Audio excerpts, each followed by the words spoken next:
guys! Good evening! For today's vlog, mag-prepare po tayo ng fresh orange juice.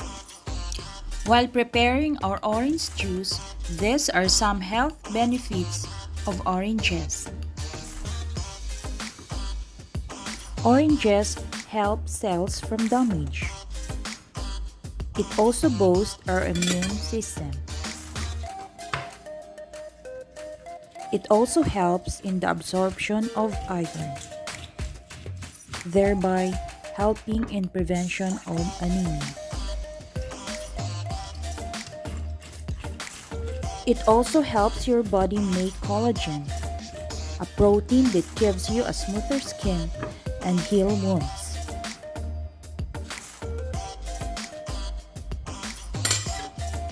It has antioxidants that help skin from free radical damage.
I hope you enjoyed watching our video today. Please don't forget to like and subscribe on my channel, Pink Mom RM. Thank you for watching. Have a nice day.